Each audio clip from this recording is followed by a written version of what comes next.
Alright, welcome back to mower updates, whatever. I don't know which one, because I forget everything. Anyways, so the big end still looks the same. I think the belt's off right now. And that too. Whatever, it's fine. Ooh, that's stiff to shift in the cold still. I think it's like 22 or 25 today. Starts right up still. Big Red don't like to start in the cold. It doesn't like to start in the cold, and even with the clutch push, because it's a new belt, it still grabs. So the belt needs to be worn and stretched a little bit. 1 inch longer will definitely be too long. Sooner? Nope. Anyways, engine runs good when it does run. The Brute should be getting the frame welded up sometime this week, I'm hoping. Not much has happened with it though. And this Oppie, I took the intake off because I wanted to see if a single cylinder intake manifold will bolt here to the Oppie intake manifold, so I could run 2 single cylinder carbs on an Oppie. But and here's another engine I have. It's a 16.5. Has a snapped off bolt in it, whatever. It's not a good engine. It's done for. It's for parts. It's an IC, so it's not pressure lube. And I have an 18.5 with no compression outside. I might combine the 2 engines to make one. And I have spare parts, a couple at least. But yeah, this Oppie I'm working on, I haven't really worked on it. See, look, there's the bolt holes in this. That does not line up at all. I could probably get away with bolting it on with one bolt and then drilling a new hole and bolting it on. And then I'd have to put the engine sideways, because if the carburetors are facing in, it hits all sorts of shrouds and crap. And this one's full of mud and dirt. The carburetor looks new, but there's mud and dirt on this side of it, which is the side that bolts the engine, so that's bad. Anyways, this transaxle, pulled in. We need to get these wheels pulled off. They're 12 inch with 1 inch keyboards. I have bushings to press into these wheels. 1 inch outside diameter, 3/4 inside diameter bushings. I'm gonna ground the axle down because he hit it with a sledgehammer. It's kind of mushroomed. Ground it down and use this press over here to get the wheels off the axle. Both of them are rusted stuck. And then press bushings into them. And then put them on the front of the big one, because you might be able to see. I don't know. The frame on the front is slightly at an angle. It needs to be lifted up in the front. Yeah, see how that part of the fender is at like a slight. That part of the fender there is slightly angled down. You can see there. It's supposed to be about level. So swapping these 20s for 23s should help. And eventually I might get some 25 8x12s to put on these wheels, because these are 23 9.5x12s. This one is tubed, the one on the bottom isn't, but they both hold air just fine.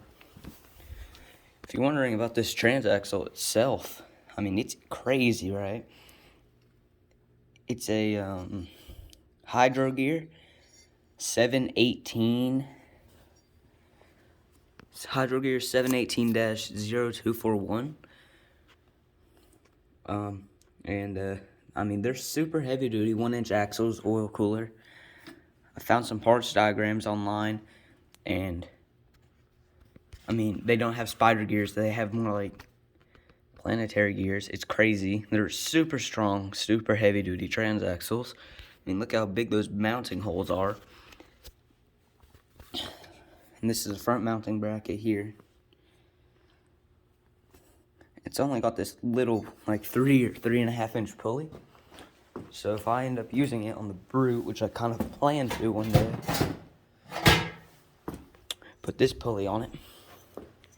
Has a larger outside diameter. And the engine pulley on the Brute has a large outside diameter. Yeah, that is a 3.5 versus a 4. And that'd make it a 1-to-1 ratio. And I'd have more belt grip. Because the Brute has a 4-inch engine pulley. And I also, this is just a very big maybe. If you look, this is a tough torque transaxle, and see it's, you know, in pretty good shape. This is the one out of the biggin. Has D-hubs and whatever.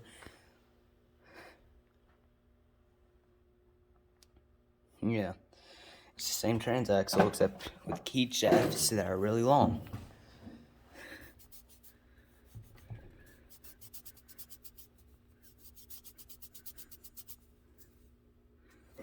Can't really see under that sticker, but they look to be the same on the outside, at least. I would have to look at the model numbers. Fans bent and everything, but it spins, and it does have the same kind of lever here. And I have keyed rims that fit. Whoa, that fit right on the shaft. Okay, and D-hub rims that fit right on these shafts. And then a mower frame sitting outside. So, don't count on it, but there could be a small chance of a 4x6 mower eventually, with a couple hydros in the back. It wouldn't be anything too crazy. You know, 5-6 miles an hour. Small turf tires, but it'd be pretty cool looking. Be cool for maybe parades. Thing is, the big one's definitely gonna be a parade mower. Like, I mean, look at this thing. It's definitely gonna be in parades. Seriously, it's a beast. Of course I'm gonna take it in parade. The things the big one still needs is bigger front wheels and tires, which I have. And I need to turn this into just a choke. And run a gas pedal off the hydro pedal. And then I have to take the 820 out, clean it up, lock it, put new sealant, maybe some new bearings. You know, by locking it, run a live axle. I'm gonna do the Red 02 way. He cut the pin in half that holds your 2 spider gears, and then took one of them pulley hubs and drilled a hole through it. So you cut that pin in half and put one in that side and one in that side, and then use the stock little blocks that, you know, that pin would go through into the bowl gear to drive the thing, and just put it in those same grooves. So and then run a live axle through it. So you have a straight shaft all the way through, lock solid. And with some 27s and a straight shaft, these big treads, this thing's gonna be unstoppable. And some bigger front wheels. I found some 25 8x12s I could get that would lift it up. I probably would have to do a bit of a hood lift. It looks easy. You can't really see. The hood is held on with one bolt like this, and there's the U-shaped plastic piece that the hood mounts to.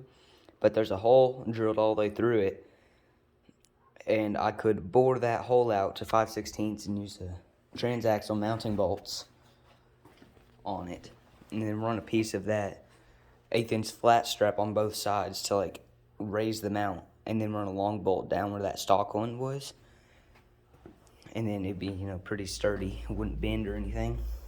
I mean, it'd be strong enough, and that would lift the hood a good couple inches, you know, and it would just like tilt it up like that. Then maybe right here in this kind of flat spot, drill some holes and put like a hood latch. That'd be nice. It needs a hood latch because while driving, sometimes the hood will pop up and go like that.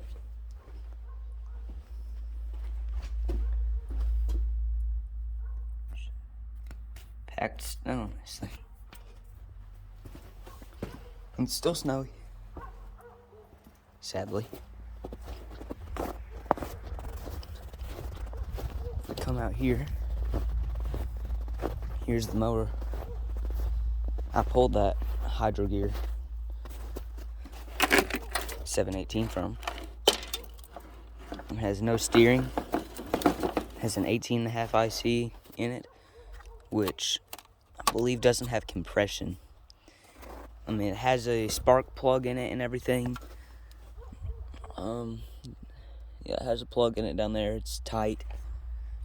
I can just kind of...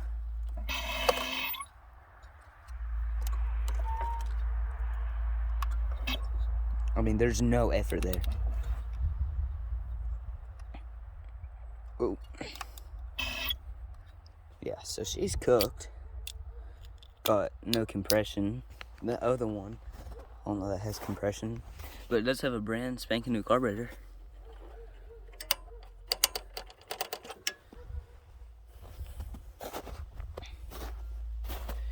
But yeah, I could throw one of them 2 hydros here and then stretch the frame with this frame. And I'd have to get some new mounting brackets, but bolt 2 transaxles into it. Running these big 20s on the front, 20s in the middle, and 20s on the back. The rear wheels that are on Big Red right now, they're keyed. I put them on the very back, and then in here, see the 20s there, they're D-hubs. I'm gonna put them on it.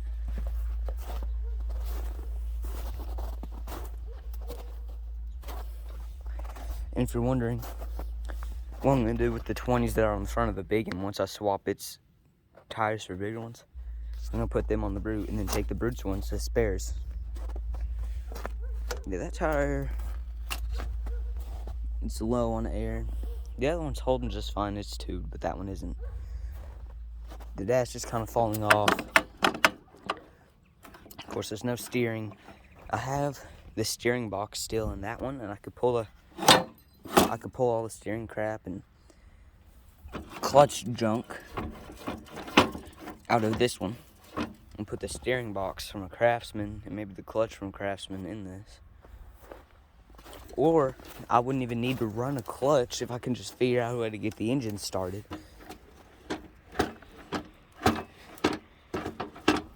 Is there even any clutch pulleys under this thing? Let's see. Nope, no clutch pulleys. It just disconnects the transaxle. This right here is that lever that would have operated it. It's on the left side for some reason. Kind of weird. And this mode is center shift. This motor frame's bent. It's like pinched inwards in the back. I could probably cut it there and there and run the transmissions that way. And then probably what I would need to do is use maybe like a lever like this one on the side and have an idler pulley in there just so I can like disconnect the belt from the engine, just so I can get the engine to crank over with the starter without having to spin both transmissions. And then I release the lever, which would be definitely like heavily spring loaded, and then that would engage both of the transmissions and I'd be able to drive. And of course the little single cylinder might not be powerful enough. I would have to go with no governor. So that's a thought. I know you can put an oppie carb on a single cylinder by modifying an intake. You can cut one of the sides off the intake, so it's just, and then cap it off. And then you can bolt it up to the stock spot with like one bolt.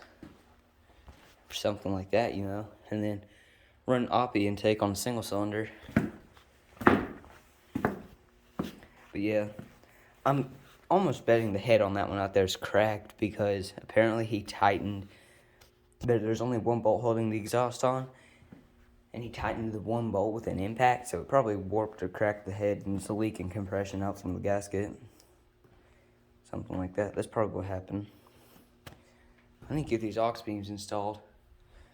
Something, probably a big one. But, yeah, I guess that's about it for now. And I have a cherry bomb. Came from that exhaust system that was on that mower out there, that white, but it's held together with wood screws. So I could maybe make a custom exhaust for the Big N or Big Red or the Brute with a cherry bomb. That'd be kind of cool. Them big tires are just like too big almost. Without a B-block wheel, that's a bit much. 27s, you know. But I need to take some air pressure out of them, make them a bit wider. Because they're probably more like 11 inches wide, more like 28 inches tall. Fully aired up, which is like 7 psi. They're probably closer to 8. If I lower it down like 3 or 4, and I'd be more like 12 inches wide and more like 27 inches tall. That will lower the back a little bit and raise the front a little bit. But, you know. And that's Big Red's battery, because when I was trying to get Big Red in the snow, I switched the batteries. And it still wouldn't start. And the Big One started easily with Big Red's battery. No issues until the belt fell off it, apparently. But yeah, that's about it for now. No one's even going to watch to, 16 minutes. So yeah, that's it.